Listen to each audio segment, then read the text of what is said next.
My today's topic is determination of equilibrium level of income, output and employment. इस topic में हम देखने वाले हैं कि इकोनॉमी में equilibrium level of income, output and employment कैसे डिसाइड होता है। एक इकोनॉमी कैसे डिसाइड करती है कि कितना प्रोड्यूस किया जाए।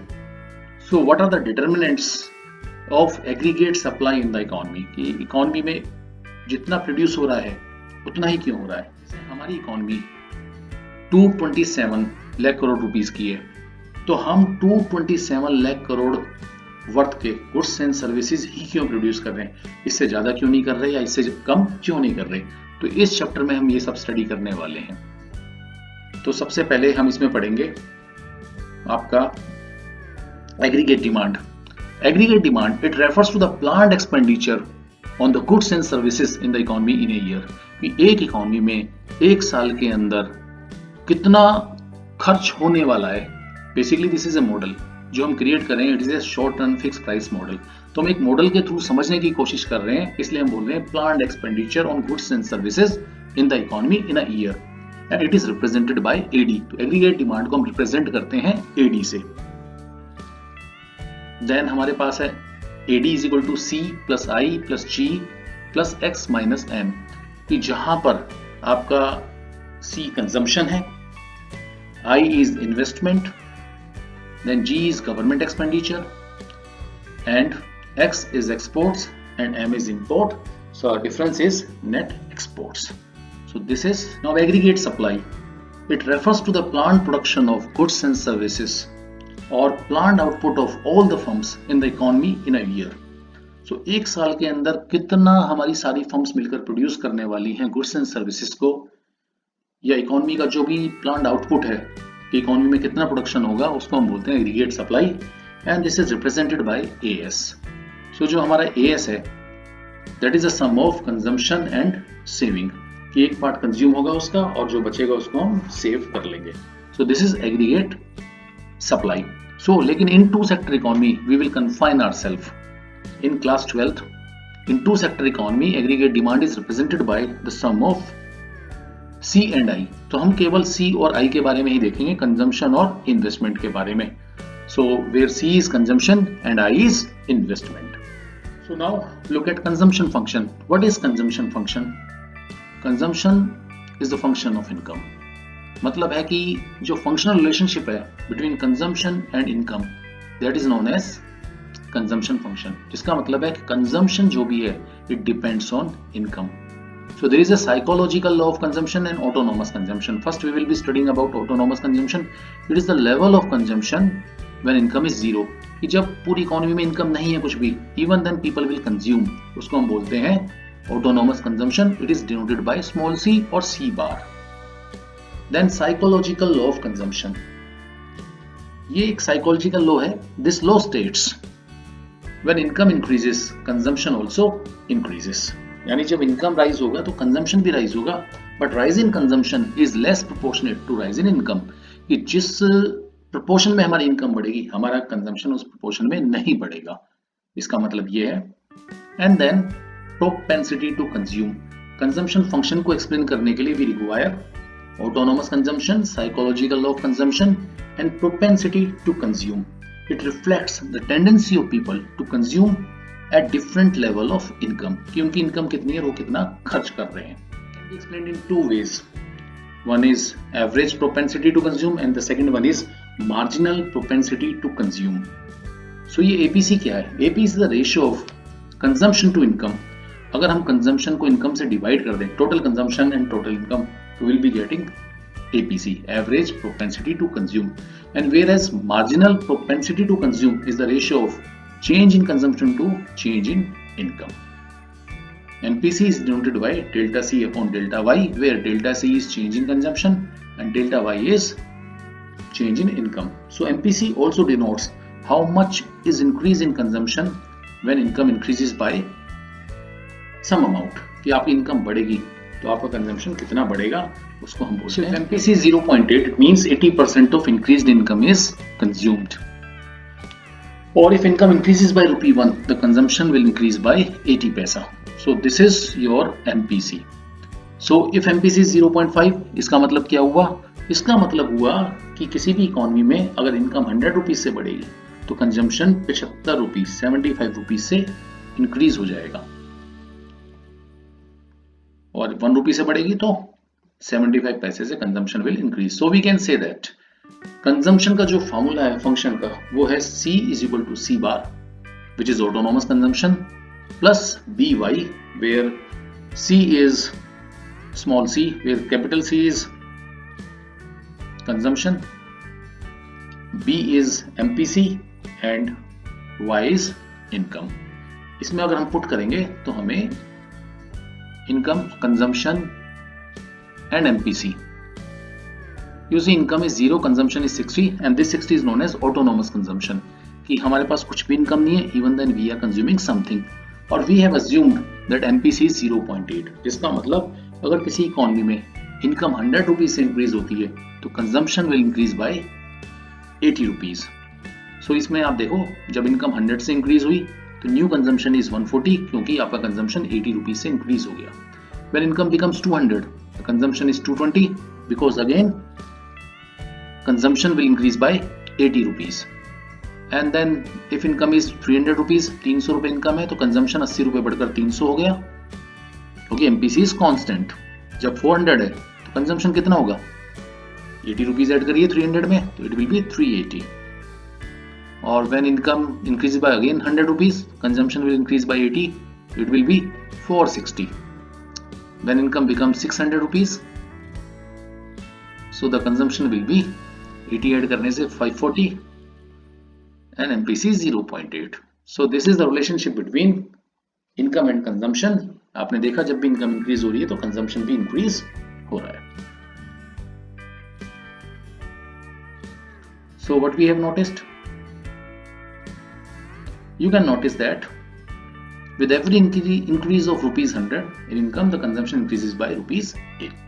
now let's represent the table, the schedule on the diagram।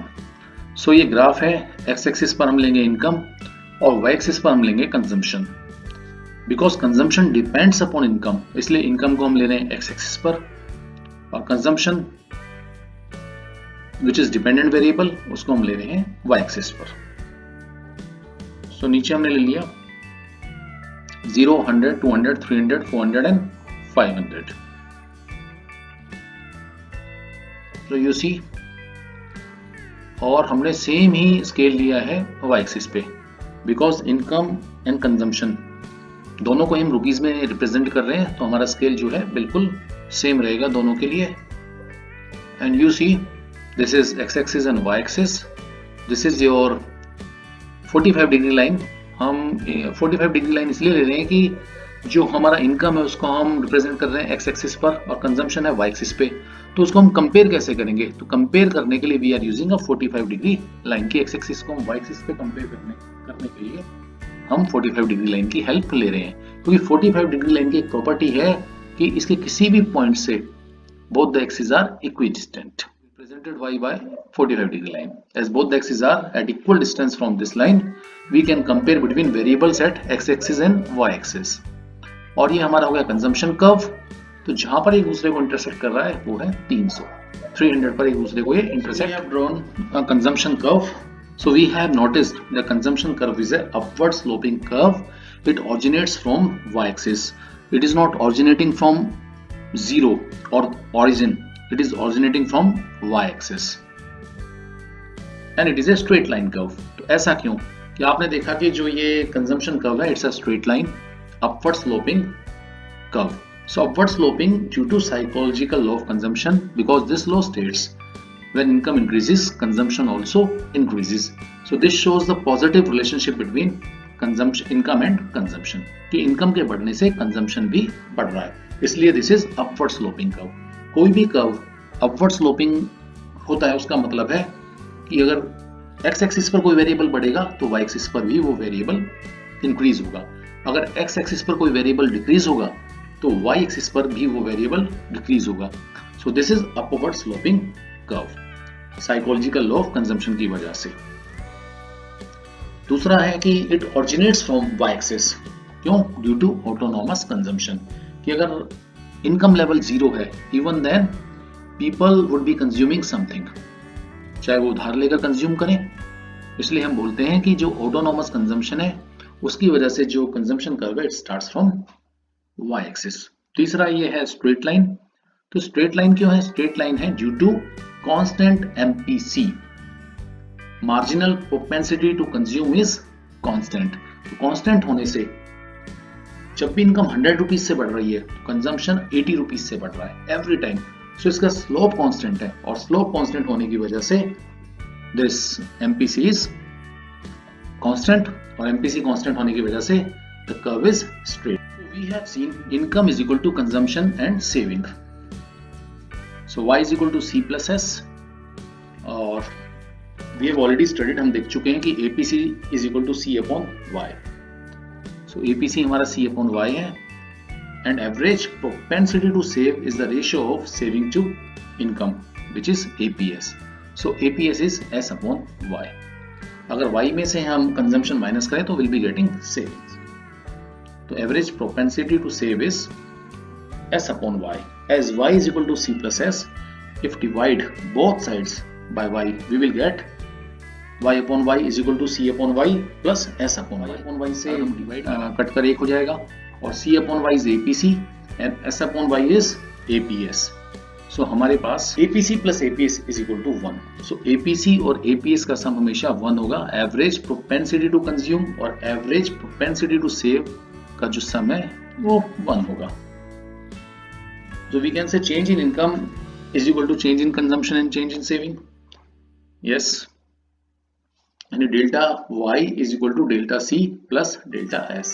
So we have already studied MPC जो है delta c upon delta y होता है. It is a ratio of change in consumption to change in income. So MPS होगा delta s upon delta y. So marginal propensity to save is the ratio of change in savings to change in s upon y. अगर हम divide करेंगे so MPS is equal to delta C upon delta Y, यानी change in savings upon change in income. तो अभी हम saving function भी देखेंगे detail में थोड़ा। If income is increase by ₹100 and out of this 80 rupees are consumed, जो हम पहले से बात कर रहे हैं। सो योर एमपीसी इज 0.8, और हम इसमें से अगर 20 रुपए बचा लेते हैं, क्योंकि 100 रुपीज में से अगर 80 रुपीज हमने स्पेंड किए, तो now we are left with 20 rupees. So 20 upon 100 will give you 0.2।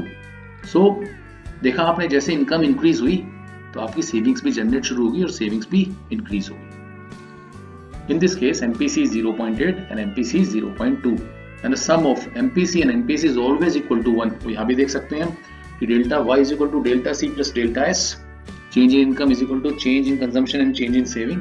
If we divide both sides by delta Y, we will get delta y upon delta y is equal to delta c upon delta y and delta s upon delta y. Delta y upon delta y 1 होगा, delta c upon delta y is MPC and delta s upon delta y is MPS. So we can say that the sum of MPC and MPS is always equal to 1. उसका भी sum 1 के equal ही होगा। Savings or saving is also the function of income. When consumption income rises, consumption also rises, but rise in consumption is less proportionate to rise in income. Hence savings rises with the rise in income. तो saving function में ये है कि जब भी income बढ़ती है तो लोगों की सेविंग्स भी इंक्रीज होती है। क्यों? क्योंकि जो उनका कंजम्पशन है वो इंक्रीज तो हो रहा है, but the rise in consumption is less than rise in income, तो जो डिफरेंस है वो इंक्रीज होगा। तो we can say the saving function is minus c plus 1 minus b y. हमने पढ़ा है consumption function c is equal to c small c या c bar plus b y. तो यहाँ पर वहाँ जो सी था वो माइनस सी हो गया, क्योंकि वो उधार लिया होगा, हमने बोरो किया होगा, और जो b था वो 1 माइनस बी हो गया, बिकॉज b एमपीसी था, तो 1 माइनस बी इज एमपीएस। उसको थोड़ा सा डिराइव कर लेते हैं। c is here autonomous consumption which takes negative sign in the saving function, and then b is MPC, so 1 minus b is MPS। क्योंकि हम जानते हैं MPC plus MPS is 1। if we subtract MPC from 1 will be getting MPS and y is income। अब ये derivation आई कैसे? देखिए consumption function है c is equal to c bar plus b y, और y is equal to c plus s, और s is equal to y minus c। Put in the consumption function. So अगर हम फॉर्मूले में put कर लें तो हमारे पास हो जाएगा y minus c plus हमने इसको करा तो हमने सी की जगह सी प्लस बी वाई लगा दिया है, c bar plus b y होगा। सो हमारे पास है s is equal to y minus c की जगह c bar plus b y, और जब हम इसको सोल्व करेंगे तो s is equal to y minus c minus b y, और solving we will be getting s is equal to c bar minus plus 1 minus b y. So this is our saving function होगा। First column में हमने ले लिया है, first row में, then consumption, then saving, APC, APS, MPC, delta c, delta s, and MPC and MPS.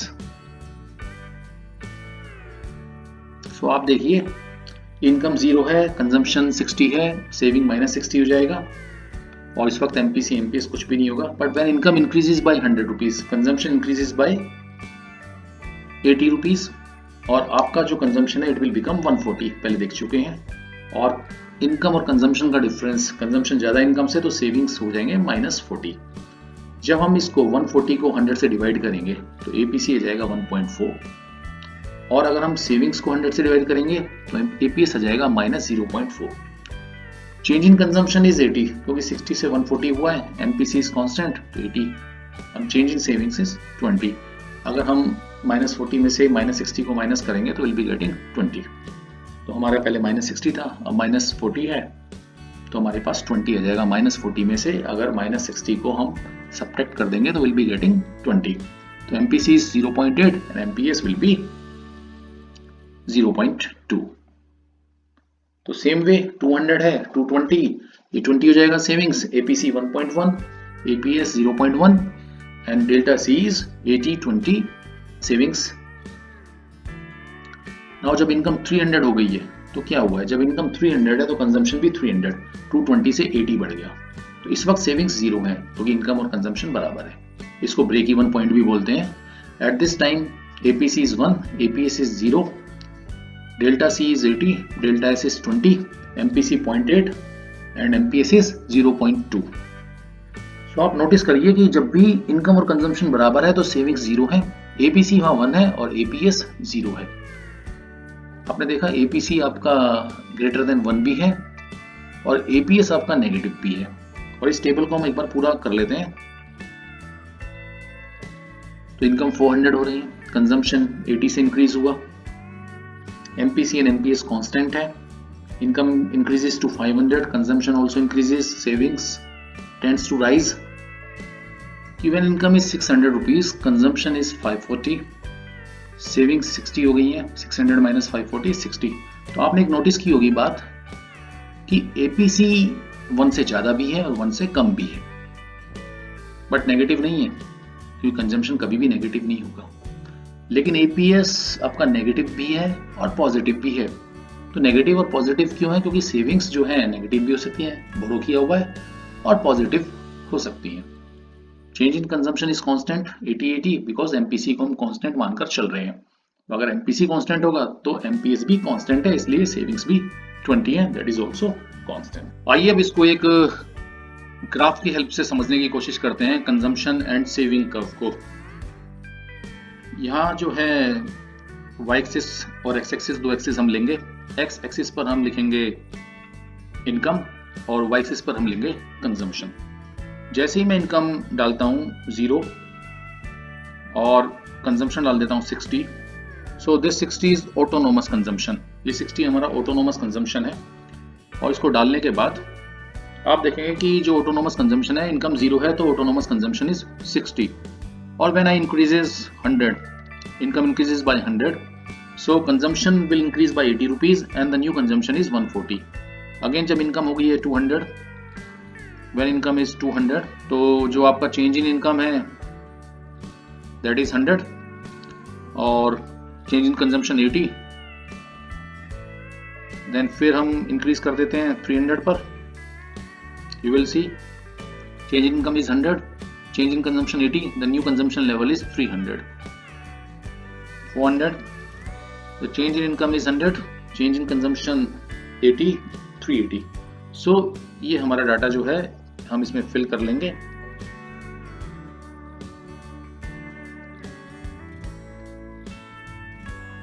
$600 and then 700.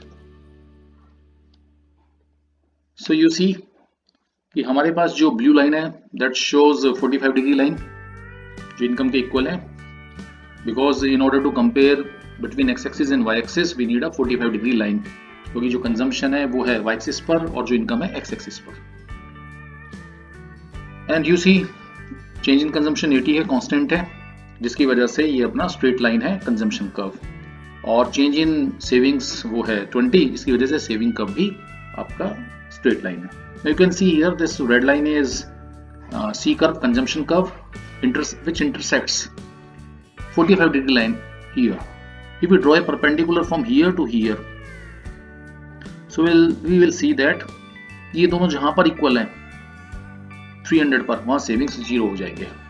और इन दोनों के बीच का एरिया, ये जो एरिया है इसको हम बोलेंगे सेविंग्स, और जो ये इक्वल होने से पहले का एरिया है इसको हम बोलेंगे डिस सेविंग्स. तो यहाँ पर जो APC है वो ग्रेटर देन 1 होगी.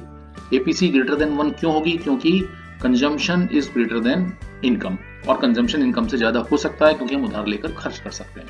But change in consumption can never be greater than change in income, क्योंकि जितना हमारी इनकम इंक्रीज हुई है हम उतने में से ही खर्च करेंगे. इसके बाद जो ये वाला एरिया आप देख रहे हैं, इस एरिया में जो APC है that will be less than 1. वो लेस देन 1 क्यों होगी? क्योंकि consumption is less then income, वहां पर कंजम्पशन आपका इनकम से कम है. This is your consumption curve and this is your income curve.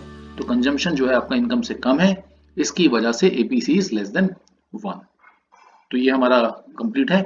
और saving curve is a straight line and consumption curve is also a straight line, क्योंकि MPC और MPS both are constant. Now steps to determine saving curve from consumption curve. कि हमें अक्सर question आता है कि भाई सेविंग कर्व बनाइए कंजम्पशन कर्व से, consumption curve is given to you. तो उसको कैसे बनाएंगे हम देख लेते हैं. Draw a consumption curve. सबसे पहले कंजम्पशन कर्व ड्रॉ करेंगे. तो कंजम्पशन कर्व ड्रॉ होगा तो will draw a 45 degree line from origin से 45 डिग्री लाइन को ड्रॉ करेंगे. और जहां पर ये 45 डिग्री लाइन कंजम्पशन कर्व को इंटरसेक्ट करेगी, उस पॉइंट को हम E बोलेंगे. और उस E पॉइंट से then we will draw a perpendicular to x axis, और उससे हम एक परपेंडिकुलर ड्रॉ करेंगे x एक्सिस तक. और उस पॉइंट पर जहां पर x एक्सिस को टच करेगा परपेंडिकुलर E से, उसको हम बोलेंगे पॉइंट K. और फिर हम जो है y एक्सिस पर OA को मेजर करेंगे, जहां से जितना ऑटोनोमस कंजम्पशन है, और उतना ही डिस्टेंस हम ले लेंगे नेगेटिव y एक्सिस पर, और उसको हम A डैश से रिप्रेजेंट करेंगे. और then we will join A dash to K, और उसको एक्सटेंड करेंगे तो हमारे पास एक सेविंग कर्व आ जाएगा. तो this is how we can determine saving curve. So saving curve is determined. इसके बाद you can see in a diagram. So in the diagram you can see ये हमारा जो ओरिजिन है, x एक्सिस y एक्सिस है, आपका 45 degree line है origin से. और जो AC कर्व है दैट इज कंजम्पशन कर्व, जहां कंजम्पशन कर्व इनकम या 45 डिग्री लाइन को इंटरसेक्ट कर रहा है, उस पॉइंट को हमने E से डिनोट किया है.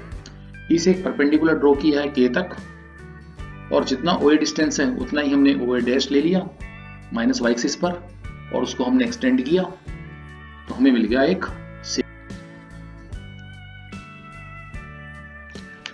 Now we will learn how to determine a saving curve from consumption curve. In the diagram you can see we are having x-axis and y-axis. On x-axis we have taken income, on y-axis we have taken consumption and saving. This yellow line represents consumption curve. It originates from y-axis, starts from A. OA is autonomous consumption. So this consumption curve is a straight line curve. Now when we draw a 45 degree line, 45 degree line को हमने draw किया. And property of 45 degree line is that both the axes are equidistant from this line. अगर हम किसी भी point से perpendicular draw करें दोनों एक्सिस की तरफ, तो दोनों का डिस्टेंस सेम होगा. ये जो 45 डिग्री लाइन है ये C को इंटरसेक्ट कर रही है E पॉइंट पर. यहाँ पर ब्रेक इवन पॉइंट है, this is equilibrium. Break even point का मतलब income is equal to consumption और consumption is equal to income. If we draw a perpendicular from E to x axis, और जहां पर ये मीट करेगा x axis को, उसको हम नाम दे देते हैं K. So K is a point where savings are 0 or income is equal to consumption. Now measure OA distance. जितना भी O है autonomous consumption, जितना distance है इसको measure करेंगे and we'll take it on minus y axis. और हम इसको माइनस y axis पर ले लेंगे और इसको मार्क करेंगे A dash. Now join A dash and K and extend. अब A dash और K को join करके extend करेंगे, we'll be getting a saving curve. So S is a saving curve. This way we can determine saving curve from consumption curve.